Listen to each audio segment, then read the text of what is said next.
Because what you're saying is, someone that's going to skimp on the design work and all that, generally they're just trying to have everything their way. That they're gonna. I feel like they're gonna argue every little change. How did you find that? As a general rule of thumb, I'd say yes, that if you've got somebody that's skimping on everything, they're generally going to be difficult and it's just going to be a pain. And I think I learned to identify those types of people pretty quickly. We were talking off air about change orders. People use different terms for this: change orders, variations, extras. But I had a quite a journey when I was building my business about how I price in extra work.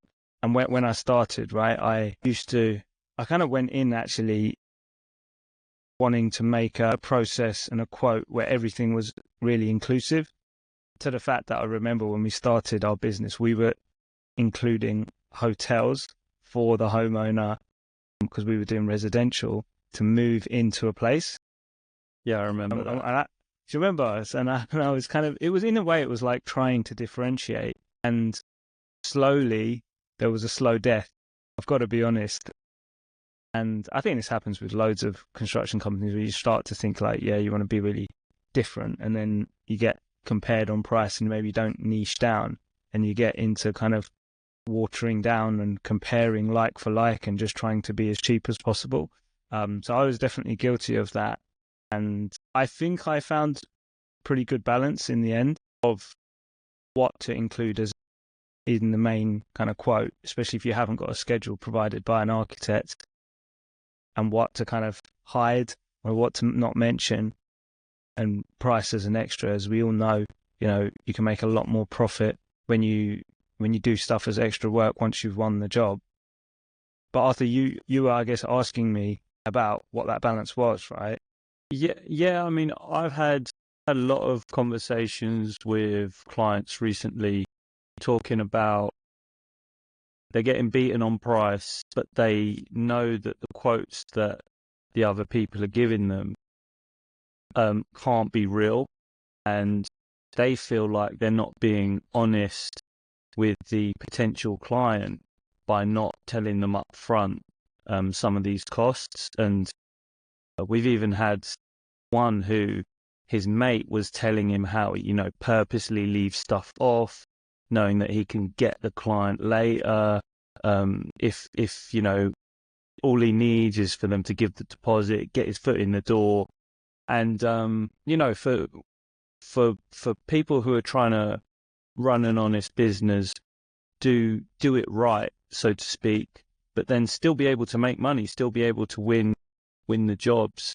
It's difficult, and I was just kind of wondering your opinion on the best way to go about it. Curious, like, before we get into that, I was just thinking about this term honest business, and you're not in the kind of construction background point of view. Do you think it's dishonest to like not be fully open with your pricing? What's your interpretation of that? I think the thing is, clients expect it, right? I don't think any client gets a quote for an extension, a new build, whatever, and goes, that is all I'm going to pay. I don't think anyone expects that. But I think when it's wildly different, that a builder knew it would be, then it does, in my opinion, become dishonest. And I think part of this, like the whole honesty thing, and perhaps we'll talk about this completely separately, is just reputation of builders in general. I think it has improved compared to, say, when I was much younger. But then I think actually it's going back the other way, because people are generally going for the lower price right now.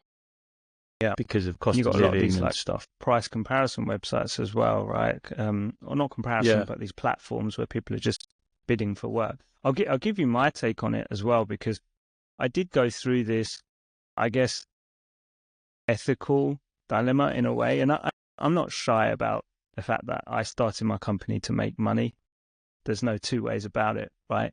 But yeah, starting off, I think I was like, yeah, I'm going to do it fair, I'm going to do it ethical. And when I think the market was driving me towards maybe hiding some costs and maybe not being as open, I initially was like, okay, this is now veering away from my ethics and I feel like I'm not being honest.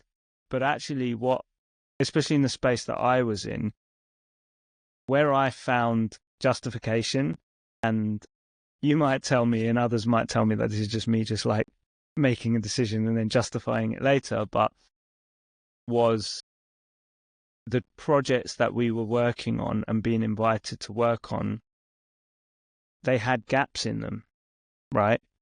The customer, the client, and even sometimes the architect was not filling those gaps. And a lot of time that came down to, the client paying like £1,000 for the design or paying very little. And that opened up for a lot of discrepancy and, not specifying everything. So in a way, I just took advantage of that and said, well, that is not just my fault. In a way, that's the client as well. It's the client's decision not to have a specification that detailed. And it's up to me whether I want to go down that route of including everything or just price to a basic specification, leaving lots of space for things to change. And that's basically where I took it. Did you find, I mean, this is kind of off, not quite what we're talking about, but did you find that the clients that were, trying to eat their cake and have it were also the ones that were the most difficult to deal with in terms of change orders and stuff like that? Because what you're saying is, someone that's going to skimp on the design work and all that, generally they're just trying to have everything their way. That they're gonna, I feel like they're gonna argue every little change. How did you find that? As a general rule of thumb, I'd say yes. That if you've got somebody that's skimping on everything, they're generally going to be difficult and it's just going to be a pain. And I think I learned to identify those types of people pretty quickly. But I say general rule of thumb because there is also a lot of people that, and again, this is more so in the residential sector or maybe, commercial, that are just doing their first few jobs or something where they don't know what they're doing. So maybe they're just asking a friend or a colleague, what did you do? But they're not necessarily, their intention wasn't to go cheap on something. It was just, that's all they know kind of thing. Yeah, that's true. I guess like how many extensions, how many loft conversions are you going to do in your life, really? For you, it's kind of like this is what you do, so and they're just kind of mostly going off hearsay or what they've Googled and stuff like that. Yeah. And in terms of like how I ended up finding a good balance, because I think that was your original kind of question and original point that we were going down, was we ended up making the documents and the specifications that we would quote jobs for very, very lean and very, very vague in particular areas. And those areas that we were vague in correlated to where the client was being vague. So, for example, if a client gave us the full details of exactly what coloured paints they wanted on their walls, then we would quote that, right? We would quote that because that's what they've given us. But if they haven't, okay, then we would quote for, a mist coat and maybe like a basic Dulux paint, knowing that they're probably going to spec it up to Farrell and Ball or whatever it is that they go for, and knowing that we're going to mark that up. Okay, so that was like, in the end, how we found it was a good way to stay like in the consideration park, especially if you're working with a customer that's like just blasting the quote out to tens of companies, and you want to make sure you're in the price range, or at least to get their attention. Paired with that, what we found was worth the investment in terms of getting like high levels of customer satisfaction at the end of the job is taking the time to explain those discrepancies to them at the point of sale.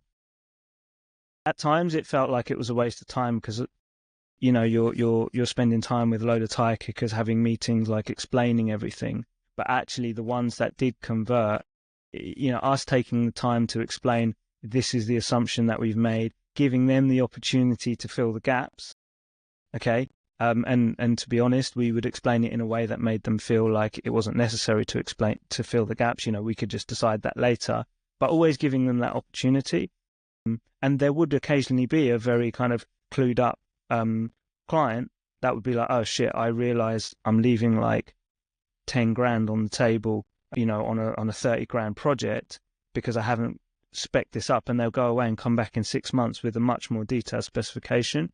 And I felt that really worked for me. But also I think when you're going to the next level of, hiring people to do your sales, when I got to that point, that was also easier for me to like sell that to my employees, if you know what I mean. So I didn't feel like I was like I don't know, like some sleazy owner, and then you're telling like just the trying to like tell employee, someone oh, by else the to way, just this is fucking how we like exactly. hoodwink the Exactly.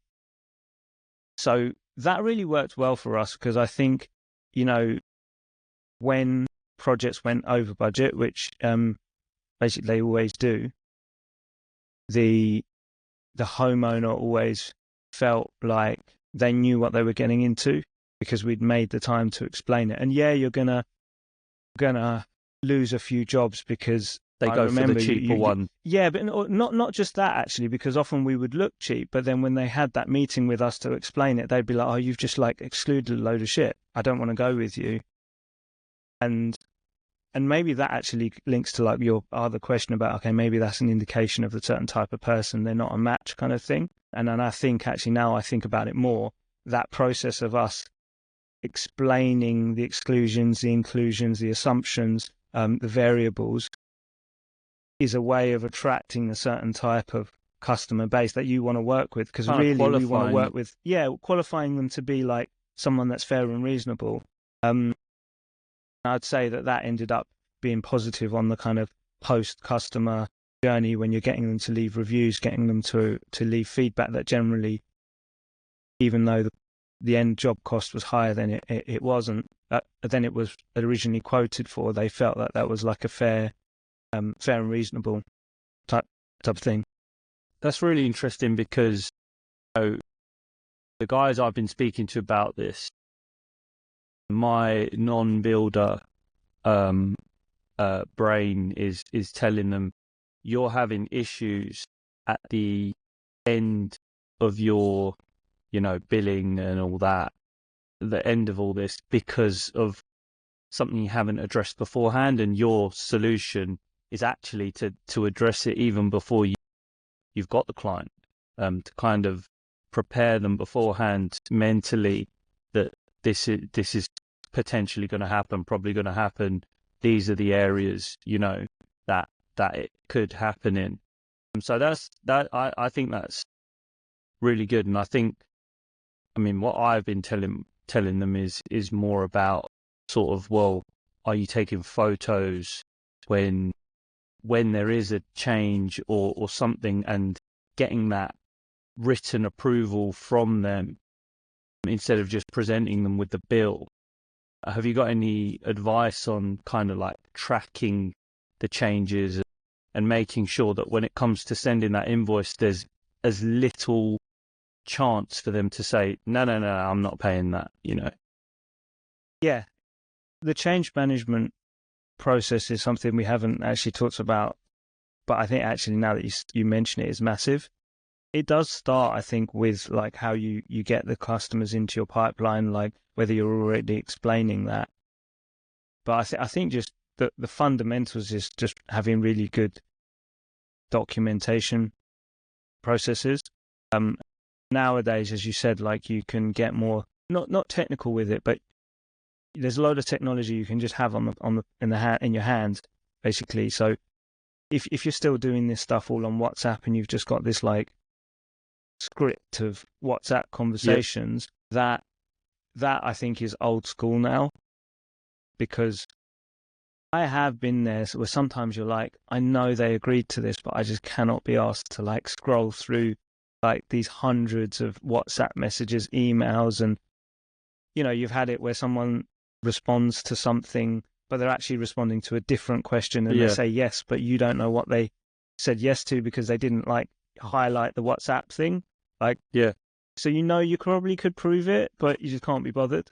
And I see that a lot, that And kind of that's fucking mentality. petty, right? Like, let's just see. I mean, as I don't know, I feel as a businessman to be obviously if it's a lot of money and these things can happen, a lot of money can exchange hand based on a WhatsApp message. It certainly can happen. But the idea of screenshotting a WhatsApp that you sent to someone 3 months ago and going, oh look, you said yes here. I mean, that to me seems like very unprofessional and just And doesn't. also, I'd say that homeowners, particularly, and I think small commercial clients as well, will take advantage of that. Um, just basic things like if you just got random email subject lines, or if you don't use any way to like categorize your projects, or if you give the impression to your client that you've got shit back in, they will like latch onto that, and they're gonna know. Not all of them, but a lot of homeowners are gonna know. They're just gonna take advantage and like, well, let's just wait. Let's just see if you actually do have the records to be able to confirm that I did confirm that 6 months ago. Just as a kind of like a last piece to this, maybe I don't know, but how did you find the invoicing of change orders? Was it important to make it very clear in your invoicing, like this is the invoice for the part of the agreed quote, and this is a separate invoice? Was that an important part of it? I think for your cash flow, it's important to separately invoice for your your valuations, your contracts work, and then your invoices for variations. If your architect or if your contract administrator, if you've got one, lets you do that, just because you know you're going to get into a point where you might be having a customer dispute a £60,000 invoice because there was £1,000 light fitting that got broken that was charged as an extra, and they're not paying that, and they're just holding £61,000. I've had that. We've seen our clients have that sort of situation. So as a fundamental thing, I think it's good practice to separate it. I also like the idea of billing your extra work that you've done as you're doing it rather than billing it at the end. Again, I think the reason is that you're just getting that money more at the time when the project is happening, and it's justified for you to get that payment, if you've done 50% of the work, because you just really want to try and leave as little money, in the job at the end, where the client, can potentially hold it and dispute it. And psychologically, I think that's better for the client, right? Because if they've agreed to something week 5 and they're paying for it week 7, it's like, yeah, I remember you told me I needed to pay extra for that because, something broke or whatever. So that to me makes better business sense as well. And I do understand that some industries in the sector are going to be much more client dictated, like, okay, this is how you work. Let's say a housing association or, a maintenance, a property developer that you're maintaining a load of properties, they're dictating the terms. One way around that is if you are not able to kind of dictate how you invoice how much, is just creating really good visibility on your change management. So just having some sort of platform, some dashboard where you and your client can see a whole list of all your extra work that they've asked for, what stage of approval it's in, whether they've asked you for the quote, whether you've done the quote, whether they've approved the quote, and whether the works have progressed, how much each item is, and what the running total is. Because if you can at least provide that visibility, then yes, they might not be shelling the money out, but at least they can see it and be like, oh, okay, I've already spent this much, like I need to go slow down or whatever. So it's just about having less surprises at the end, ultimately, which just means that you're more likely to get paid on those extras and you're more likely to have a customer at the end that's actually satisfied and feels that it was all dealt with fair and reasonably. And a whole other area of it, actually, now that I think about it, is even just having a way to track your change orders and actually quote for them in time is a big thing as well. Typically in the construction industry, we're shit salespeople. All we're doing, if we're honest with each other, is delivering what the customer asks for. But really, the next level is when you're like upselling shit. My business partner used to do this all the time, walk into the room and be like, like a niche would just look so good in there. Like just always thinking about, have you thought about underfloor heating? Like, upselling that. Now, if you don't have a way to control all of these requests that you're getting and you're not quoting them on time, then you're also leaving money on the table because potentially now that, the tiling is done, so the underfloor heating's not relevant. Do you know what I mean? This is something I forgot I was having this conversation as well, because I was asking this guy who was talking about a dispute that he had and the problems he was having with change orders. And I said to him, when are you giving this quote? Like, when are you telling them? And he was like, oh, I told them like right then and there, this is going to be $5,000. And I was like, where did you get that number from? And he was like, I was like, you basically pulled that out your ass, didn't you? He was like, yeah, because I'm busy, man. And that's because, and I said to him, that's because you don't even have a process for like going, okay, I'm going to take some photos here. I'm going to go back to my office or whatever.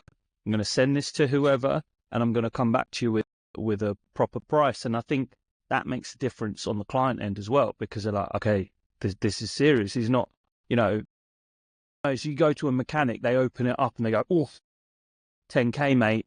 You're like, yeah, where did you get that from? And I think that's Arthur, I think a really actionable item that pretty much anybody can do here, if you're listening to this and think that this is so overwhelming to have all this in place, is just go through like your last, I'd say 10 jobs, and just list out all the variations that you had and just write them all out, and you'll probably see that there's some similarities.